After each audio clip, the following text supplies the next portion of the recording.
बिस्मिल्लाहिर्रहमानिर्रहीम। अस्सलाम वालेकुम एवरीवन। उम्मीद है कि आप सब खैरियत से होंगे। आज की वीडियो का टॉपिक है The Fox novella by D.H. Lawrence. The Fox एक नोवेला है। नोवेला क्या होता है आज की वीडियो में हम डिस्कस करेंगे। द फॉक्स नोवेला क्या है आज की वीडियो में हम डिस्कस करेंगे। D.H. लॉरेंस का बायोग्राफिया देखेंगे, इस नोवेला की सेटिंग देखेंगे, कैरेक्टर्स को देखेंगे, थीम्स को देखेंगे और इसका क्रिटिकल एनालिसिस के साथ साथ इसकी समरी करेंगे ताकि हमें ये नोवेला कम्प्लीटली समझ आ जाए और कोई भी ऐसी चीज़ इसकी छूट ना जाए जो एग्ज़ाम में आए और हमें ना पता हो। पर आज की वीडियो की तरफ जाने से पहले मैं आपको YouTube पे अपना चैनल दिखाना चाहती हूँ। BS इंग्लिश लिटरेचर नोट्स का YouTube पे मेरा चैनल है जिस पे लिटरेचर की, लिंग्विस्टिक्स की बहुत सारी वीडियोस मैंने अपलोड की हुई हैं। और अच्छी बात यह है कि हर वीडियो के नोट्स उस वीडियो के डिस्क्रिप्शन बॉक्स में मौजूद होते हैं। फॉर एग्जांपल, आप मीटर की ये वीडियो सुनते हैं और इस वीडियो के नोट्स आपको चाहिए तो इसी वीडियो के डिस्क्रिप्शन बॉक्स में नोट्स PDF का लिंक दिया हुआ होगा। जब आप उस लिंक पे क्लिक करेंगे तो आप मेरी वेबसाइट पे चले जाएंगे, वहाँ से आप नोट्स डाउनलोड कर सकते हैं। अब चलते हैं अपने आज के टॉपिक की तरफ, जिसके अंदर हमने डिस्कस करना है The Fox novella by D.H. Lawrence. D.H. Lawrence का पूरा नाम है डेविड हर्बर्ट लॉरेंस।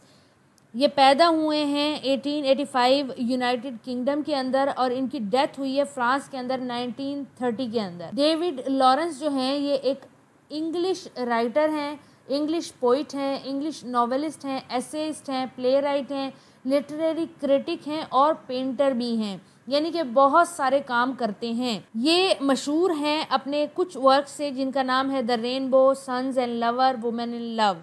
इसके अलावा इन्होंने बहुत सारे नोवेला, शॉर्ट स्टोरीज़ भी लिखी हैं, नॉवेल्स भी लिखी हैं, जिनके अंदर इनकी ज़्यादातर थीम जो है वो मॉडर्निटी से रिलेटेड है, इंडस्ट्रियलाइजेशन से रिलेटेड है और किस तरीके से मॉडर्निटी ने, इंडस्ट्रियलाइजेशन ने डिह्यूमनाइजिंग यानी कि इंसानियत को कम किया है, ये अपना काम करते हैं। इनकी राइटिंग के अंदर मोस्टली सेक्सुअलिटी के टॉपिक को डिस्कस किया जाता है, यानी कि मेल और फीमेल के दरमियान में क्या चीज़ है।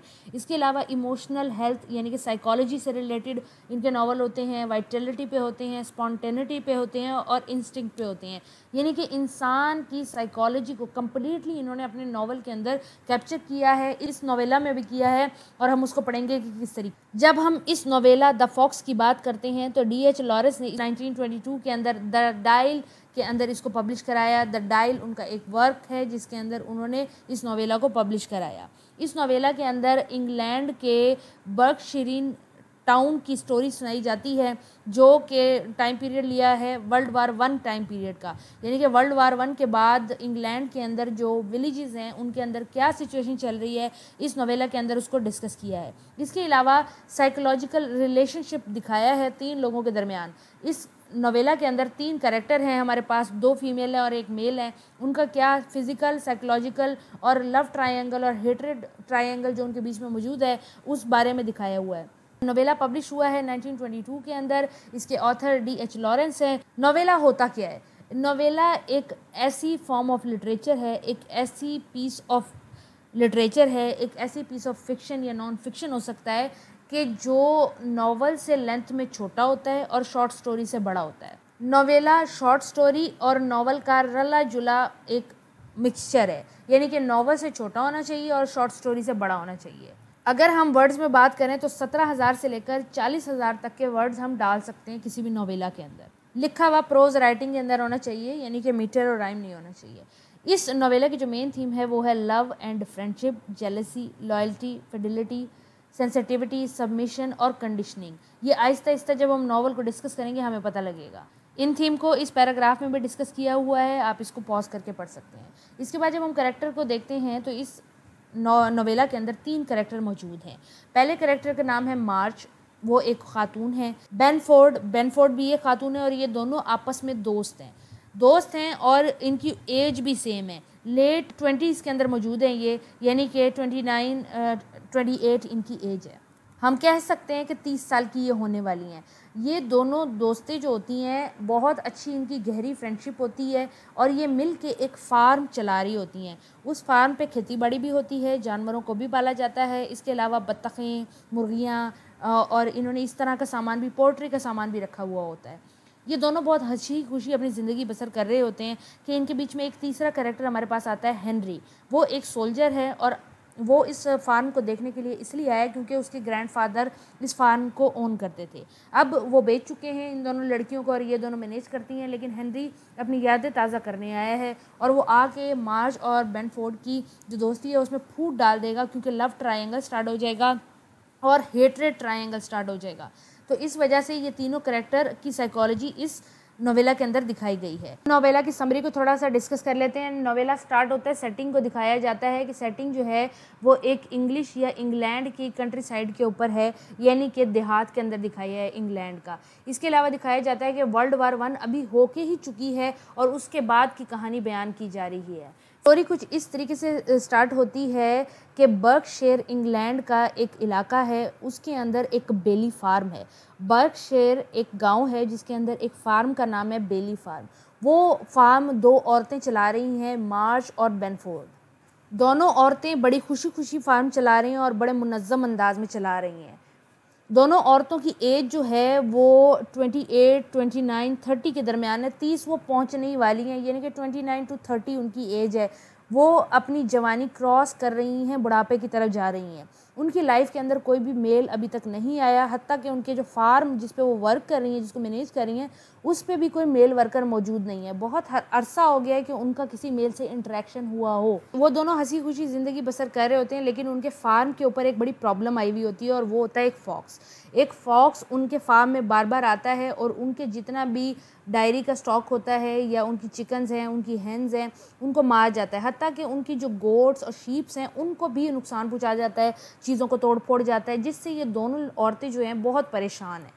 मार्च का अगर हम जिक्र करें कि मार्च कैरेक्टर जो है वो एक हट्टी कट्टी औरत है, जो मोटी तगड़ी औरत जिसको हम कहते हैं, जिसकी मैनली फिजिक है, चेहरा बहुत ही खूबसूरत है और बहुत ही मासूम और भोली सी लगती है, लेकिन उसकी कद काट जो है वो मर्दों जैसा है और काम भी वो मर्दों जैसा करती है। हट्टी कट्टी औरत है। इसके ऑपोजिट जो हमारे पास बेनफोर्ड मौजूद है, वो पतली औरत है लेकिन इतनी खुश शक्ल नहीं है, यानी कि उसका चेहरा इतना प्यारा नहीं है लेकिन पतली दुबली सी है, फेमिनाइन स्ट्रक्चर है उसका।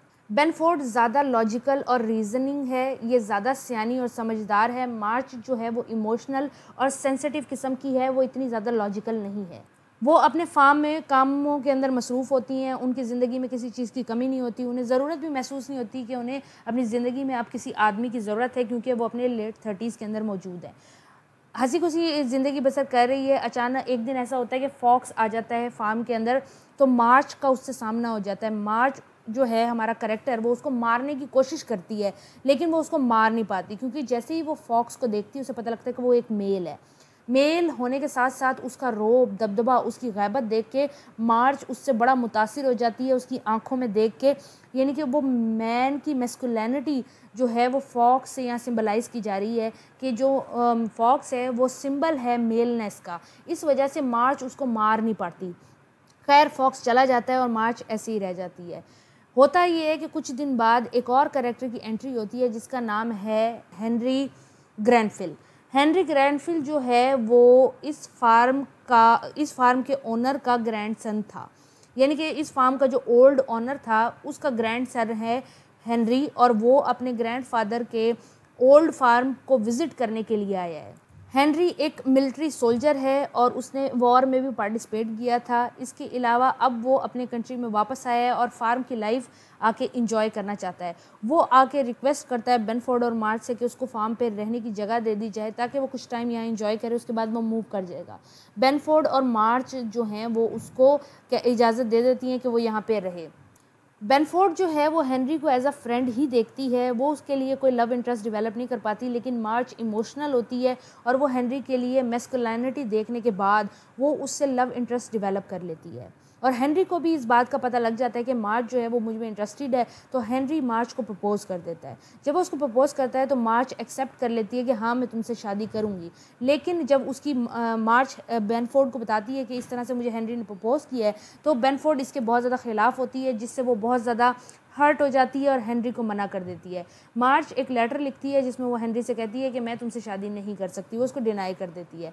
लेकिन हेनरी फिर मार्च से मिलता है, उसको बताता है कि मुझे शहर के अंदर एक और जगह रहने की मिल गई है, मैं वहाँ पे मूव कर रहा हूँ, तुम्हारा फार्म छोड़ के जा रहा हूँ, तुम मेरे साथ चलो, अब तुम यहाँ ना रहो। मार्च जो होती है वो एग्री कर जाती है, वो मान जाती है। बेनफोर्ड को जब पता लगता है कि मार्च दोबारा शादी के लिए मान गई है तो वो जाके मार्च से लड़ती है, उसे मनाती है। मार्च उसकी बात नहीं मानती, उसको इग्नोर करती है क्योंकि वो हेनरी के प्यार में अंधी हो चुकी होती है। बेनफोर्ड हेनरी पे जाके गुस्सा करती है, चीखती है, चिल्लाती है और उसे कहती है कि तुम मेरी मार्च जो फ्रेंड है उसको छोड़ दो, क्योंकि मेरा ज़िंदगी गुजारने का एक सहारा वही है और मैं उसका सहारा हूँ, तुम बीच में मत आओ। अब कुछ दिन गुजर जाते हैं। फॉक्स जो तंग करता होता है फार्म के अंदर वो एक दिन दोबारा आ जाता है। हेनरी वहाँ पे मौजूद होता है, वो फॉक्स को किल कर देता है, उसको मार देता है। वो सिर्फ फॉक्स को ही वहाँ पे नहीं मारता बल्कि वो बेनफोर्ड का भी मर्डर कर देता है, क्योंकि उसको पता होता है कि हेनरी को पता होता है कि मार्च से उसकी शादी सिर्फ इस वजह से नहीं हो सकती क्योंकि वो फील करती है कि बेनफोर्ड की तरफ उसकी कोई ऑब्लिगेशन है और बेनफोर्ड की वजह से उससे शादी नहीं करी। तो वो अपने रास्ते के दोनों पत्थर हटा देता है, यानी कि फार्म में जो पत्थर मौजूद है फॉक्स उसको भी मार देता है और बेनफोर्ड जो उसकी ज़िंदगी में पत्थर था उसको भी हटा देता है। और कुछ अरसा गुजरने के बाद मार्च जो है वो हेनरी से शादी कर लेती है, लेकिन एंड में ये दिखाया जाता है कि मार्च जो है वो हेनरी के साथ सेटिस्फाई नहीं होती, अपनी शादी से खुश नहीं होती और अपनी ओल्ड ज़िंदगी जो उसकी बेनफोर्ड के साथ गुजर रही होती है फार्म पे, वो उसी को जाके कंटिन्यू करना चाहती है। लेकिन अब बेनफोर्ड ज़िंदा नहीं है, बेनफोर्ड मर चुकी है। उम्मीद है कि आपको आज का नोवेला समझ आ गया होगा और नोट्स इस वीडियो के डिस्क्रिप्शन बॉक्स में मौजूद होंगे। इस वीडियो के डिस्क्रिप्शन बॉक्स में एक नोट्स PDF का लिंक दिया हुआ है, जब आप उस पर क्लिक करेंगे तो आप मेरी वेबसाइट पे चले जाएंगे, वहाँ से आप ये नोट्स PDF डाउनलोड कर सकते हैं, इसको यूज़ कर सकते हैं। अगर आपको मेरी वीडियो पसंद आई है तो इसको शेयर ज़रूर करें, लाइक ज़रूर करें और अगर आप ऐसी वीडियोज़ और देखना चाहते हैं तो इस चैनल को सब्सक्राइब कर लें। अगली वीडियो तक के लिए अपना ख्याल रखें। अल्लाह हाफिज़।